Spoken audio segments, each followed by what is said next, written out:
ನೇಮಕಾತಿ ಪರೀಕ್ಷೆ ಕೇಂದ್ರಗಳ ಪರಿಶೀಲನೆ ನಡೆಸಿದ DYSP GS Nyamegowdar. Gangavathi August 2 police constable ನೇಮಕಾತಿ ಪರೀಕ್ಷೆಯು ಶಾಂತಿಯುತ ಹಾಗೂ ಪಾರದರ್ಶಕವಾಗಿ ನಡೆಯುವ ಉದ್ದೇಶದಿಂದ ಗಂಗಾವತಿ ನಗರದ ವಿವಿಧ ಪರೀಕ್ಷಾ ಕೇಂದ್ರಗಳಿಗೆ ಡಿವೈಎಸ್ಪಿ ಜೆಎಸ್ ನ್ಯಾಮೇಗೌಡರ್ ಹಾಗೂ ಗ್ರಾಮೀಣ ಪೊಲೀಸ್ ಠಾಣೆಯ ಸಿಪಿಐ ರಂಗಪ್ಪ ಹೆಚ್ ದೊಡ್ಡಮನಿ ಭೇಟಿ ನೀಡಿ ಪರಿಶೀಲನೆ ನಡೆಸಿದರು. ಪರೀಕ್ಷಾ ಕೇಂದ್ರಗಳಲ್ಲಿ ಭದ್ರತಾ ವ್ಯವಸ್ಥೆ, ಅಭ್ಯರ್ಥಿಗಳ ತಪಾಸಣೆ ಹಾಗೂ ಪರೀಕ್ಷಾ ನಿಯಮಗಳ ಪಾಲನೆ ಕುರಿತು ಅಧಿಕಾರಿಗಳಿಗೆ ಅಗತ್ಯ ಸೂಚನೆಗಳನ್ನು ನೀಡಿದರು.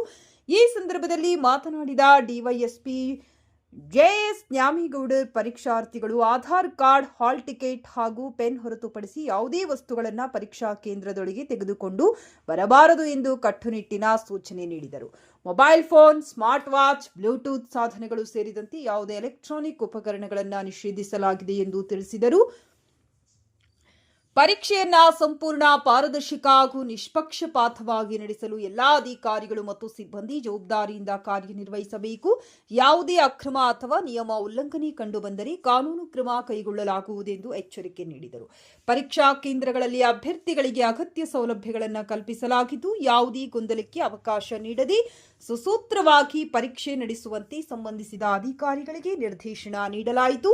ಈ ಸಂದರ್ಭದಲ್ಲಿ ನಗರ ಪೊಲೀಸ್ ಠಾಣೆ ಎಸ್ಐ ಶಿವಶರಣ, ಪೊಲೀಸ್ ಸಿಬ್ಬಂದಿ ಸೇರಿದಂತೆ ಇತರರು ಉಪಸ್ಥಿತರಿದ್ದರು.